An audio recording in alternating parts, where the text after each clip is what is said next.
നോക്കൂ ഗൈസ്, അപ്പം നമ്മളെ ട്യൂബർ നടുന്ന ഒരു രീതിയാണ് പറയാൻ പോകുന്നത്.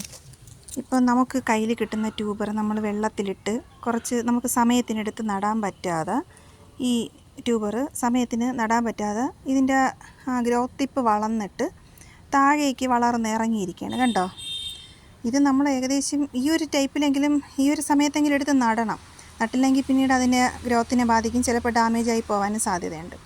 അപ്പോൾ ചെയ്യേണ്ടതെന്ന് പറഞ്ഞാൽ ഇതേപോലെ, ഇതിപ്പോൾ എൻ്റെ ട്യൂബർ വളർന്ന്, നവമിയുടെ ട്യൂബറാണേ, കണ്ടോ അത്യാവശ്യം വലിപ്പമൊക്കെ നല്ലൊരു ട്യൂബറാണ്.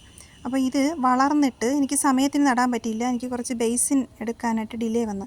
അപ്പോൾ അതുകൊണ്ട് ഇങ്ങനെ കുറച്ചൊന്ന് അത് വളർന്ന് കുറച്ച് താഴോട്ട് വന്നു പോയി. അപ്പോൾ ഇത് നമുക്ക് എങ്ങനെ നടാമെന്ന്, ചിലർക്ക് ബിഗിനേഴ്സിന് വേണ്ടിയിട്ടാണ് ഞാനിത് ചെയ്യുന്നത്. പലർക്കും അറിയത്തില്ലായിരിക്കും, അത് നടേണ്ട രീതിയിൽ നട്ടില്ല എന്നുണ്ടെങ്കിൽ അത് ഡാമേജായി പോകാൻ സാധ്യതയുണ്ട്. അപ്പോൾ അതുകൊണ്ടാണ് ഞാനിങ്ങനെ ഒരു വീഡിയോ ചെയ്യാമെന്ന് വിചാരിച്ചത്, ഇപ്പോൾ ഒരു സാഹചര്യം വന്നപ്പോൾ. ഓക്കെ, അപ്പോൾ നമ്മൾ ചെയ്യേണ്ടതെന്ന് പറഞ്ഞാൽ ഇതിങ്ങനെ വരുമ്പോൾ ആദ്യം നമ്മൾ ബേസിന്, ഇപ്പം എനിക്ക് നേരത്തെ എടുക്കാൻ പറ്റില്ല, ഇപ്പോഴാണ് എനിക്കത് ഓർമ്മ വന്നത്. ഞാൻ ചെയ്തതെന്ന് പറഞ്ഞാൽ എല്ലുപൊടി അടിയിൽ ഒരു പിടി ഇട്ടിട്ടുണ്ട്. അത് കഴിഞ്ഞിട്ട് ചാണകപ്പൊടി നല്ല കറുത്തിട്ട് ഏകദേശം മണ്ണിര കമ്പോസ്റ്റായിട്ട് കിടക്കുന്ന ഒരു ചാണകപ്പൊടിയാണ് ഇട്ടിരിക്കുന്നത്. അപ്പോൾ അതിൻ്റെ കാൽഭാഗം നിറച്ചിട്ടുണ്ട്. അത് കഴിഞ്ഞിട്ട് നമ്മുടെ ഇവിടെ ഇപ്പം ഞാൻ നമ്മൾ നേരത്തെ ഉപയോഗിച്ച താമര ചട്ടിയിലുണ്ടായിരുന്ന മണ്ണാണ്. മണ്ണിനെ ഇന്നലെ ഇളക്കിയിട്ടതാണ്, ഒന്ന് ചെറുതായിട്ടൊന്ന് വാടി. അപ്പോൾ അതിനെടുത്ത് അതിനകത്ത് നിറച്ചിരിക്കുകയാണ് കേട്ടോ. അപ്പോൾ ഇനി നമ്മൾ ചെയ്യേണ്ടതെന്ന് വെച്ചാൽ ആദ്യം ഇങ്ങനെ നിറച്ച് കണ്ടോ ഇങ്ങനെ ഇരിക്കും. അപ്പോൾ നമുക്ക് ട്യൂബർ നടാനായിട്ട് ആദ്യം ചെയ്യേണ്ടത് ഒരു 2 ഇഞ്ച് നമ്മുടെ വിരളിൻ്റെ കണ്ടോ 2 മുട്ട് 1 2, അപ്പോൾ ഈ ഭാഗം ഇത്ര ആഴത്തിന് ഇങ്ങനെ വെച്ചിട്ട് ഒരു ചെറിയ ചാലെടുക്കണം.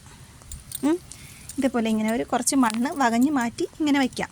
ഓക്കെ, അങ്ങനെ വെച്ചിട്ട് അടുത്ത് ചെയ്യേണ്ടത് ഇതിൻ്റെ ഈ ഒരു സൈഡിലായിട്ട് നമ്മൾ എവിടെയാണോ അതിൻ്റെ ഗ്രോത്ത് ടിപ്പ് വയ്ക്കാൻ ഉദ്ദേശിക്കുന്ന ആ സ്ഥലത്തായിട്ട് കുറച്ച് മണ്ണ് ആഴത്തിൽ കുഴിക്കുക. ഇങ്ങനെ കണ്ടോ, ഇങ്ങനെ കുഴിച്ചു. അപ്പോഴേക്കും ചാണകപ്പൊടിയുടെയും എല്ലുപൊടിയുടെയും ഭാഗത്ത് എത്തിയിരിക്കുകയാണ്. അപ്പോൾ നമ്മൾ അടുത്ത ട്യൂബർ എടുത്ത് ആ ട്യൂബറിൻ്റെ ഗ്രോത്ത് ടിപ്പ് കണ്ടോ നീണ്ടു വന്നത് കണ്ടോ, അതിനെ അങ്ങ് താഴേക്ക് അങ്ങ് ഇറക്കി വെക്കണം. അതിൻ്റെ ഏറ്റവും താഴേക്ക് അങ്ങ് കണ്ടോ, ഞാൻ ആ കുഴിക്കകത്ത് അങ്ങ് ഇറക്കി വെച്ചിരിക്കണേ. എന്നിട്ട് മണ്ണ് കുറേശ്ശെ എടുത്ത് അതിനങ്ങ് മൂടണം. പിന്നീട് അത് ഇങ്ങ് വളർന്ന് മേലോട്ട് വന്നോളൂ, ഇല്ല ലീഫ് വന്നോളൂ. ഓക്കെ, ഞാനിങ്ങനെ അതിനെ മൂടി വെച്ചു. അപ്പോൾ ഇനി അടുത്ത് ഇതിൻ്റെ ഇലകളെല്ലാം, വിരിഞ്ഞിട്ടുള്ള ഇലകളെല്ലാം നമ്മൾ എന്ത് ചെയ്യണം, മുകളിലേക്ക് ആക്കി വെക്കണം. എന്നിട്ടാണ് ഇപ്പോൾ അടിയിൽ വേറെ ഒരു ഗ്രോത്ത് ടിപ്പ് വേറെയും കിടപ്പുണ്ട്, അതങ്ങ് താഴോട്ട് പൊയ്ക്കോളും, കുഴപ്പമില്ല. ബാക്കി നമുക്ക് മണ്ണ് വെച്ച് ഫില്ല് ചെയ്യാം. മണ്ണ് ഇതേപോലെ അങ്ങ് മൊത്തം മൂടി അങ്ങ് വെച്ച് കൊടുക്കുക. അപ്പോൾ നമ്മൾ താമര ട്യൂബർ നട്ട് കഴിഞ്ഞ്. അപ്പോൾ ഇങ്ങനെ വരുന്ന ട്യൂബറിനെ നടുന്ന രീതിയാണ് ഞാനിപ്പോൾ പറഞ്ഞത്. മറ്റേ ട്യൂബർ മറ്റേതും ഇതുപോലെ ചട്ടിയിൽ പോട്ടിംഗ് മിക്സ് എല്ലാം നിറച്ച് വെച്ചിട്ട് അത് ഞാൻ പറഞ്ഞുതരാം, അത് ഇതിൽ തന്നെ കാണിച്ചു തരാം കേട്ടോ. അപ്പോൾ ഈ ചട്ടിയിൽ തന്നെ ഞാൻ മറ്റേ ട്യൂബർ എന്ന് പറഞ്ഞാൽ നമ്മൾ യഥാർത്ഥത്തിൽ നടാൻ ഉദ്ദേശിക്കുന്ന സമയത്ത് വന്ന ട്യൂബർ കാണിച്ചു തരാം. ഇതാണ് ആ ട്യൂബർ. അതായത് കണ്ടോ, സ്പ്രൗട്ട് ഫസ്റ്റ് വേര് വന്ന സമയം, നമുക്ക് കിട്ടുന്ന ഫ്രഷ് ട്യൂബർ വെള്ളത്തിലിട്ടിരുന്നിട്ട് ഫസ്റ്റ് വേര് വരുന്ന ആ ഒരു സമയം കാണാമോ. എൻ്റെ ക്യാമറ അത്ര നല്ലതല്ല, ഇത്തിരി പൊട്ടിയിട്ടൊക്കെ ഇരിപ്പുണ്ട്, അപ്പോൾ അത്യാവശ്യം നോക്കിക്കോണം. അപ്പോൾ ഇതുപോലെ വേരിങ്ങനെ വന്ന ഒരു ട്യൂബറാണിത് ഇത്. അപ്പോൾ ഇതിനെ നമുക്ക് എങ്ങനെ നടണമെന്ന് കാണിച്ചു തരാം.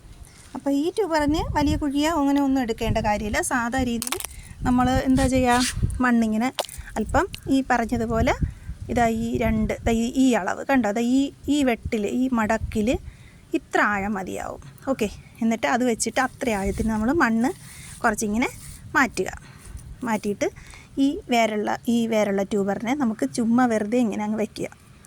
ഇങ്ങനെ വെറുതെ ജസ്റ്റ് വെച്ചിട്ട് അങ്ങ് മൂടിയാൽ മതി. ഒത്തിരി സംശയങ്ങളുമായിട്ട് എൻ്റെ ഫ്രണ്ട്സ് വന്നിട്ട് ചോദിക്കുന്നുണ്ട്. ബിഗിനേഴ്സൊക്കെയാണ് കൂടുതലും, അവർ വന്നിട്ട് ഒത്തിരി ചോദിക്കണം. അപ്പോൾ അവർക്ക് വേണ്ടിയിട്ടാണ് ചെയ്തത്. ഒത്തിരി വീഡിയോസൊക്കെ നമുക്കുണ്ട്, യൂട്യൂബിലൊക്കെ അവൈലബിൾ ആണ്.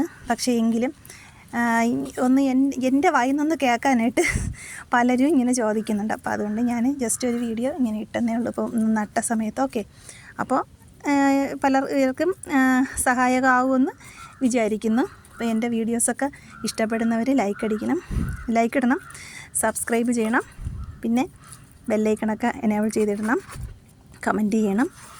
കമൻറ്റൊക്കെ ചെയ്യണം കേട്ടോ, എങ്കിൽ എനിക്കൊരു എന്താ പറയുന്നത്, കുറച്ചൊരു ഒരു ധൈര്യമൊക്കെ ഉണ്ടാവും ഇടാനായിട്ടേ. ഇഷ്ടപ്പെട്ട ഒരു ചെറിയ ലൈക്കെങ്കിലും ഇട്ടിരിക്കണേ കേട്ടോ, എങ്കിലും എനിക്കൊരു പ്രചോദനമാവും അതൊക്കെ. അപ്പോൾ ഓക്കെ, ഇപ്പം എല്ലാവർക്കും ഹെൽപ്പാവുമെന്ന് വിചാരിക്കുന്നു ഈ ഒരു കാര്യം. അപ്പോൾ ഇതേപോലെ വീഡിയോസൊക്കെ ഇടാം കേട്ടോ.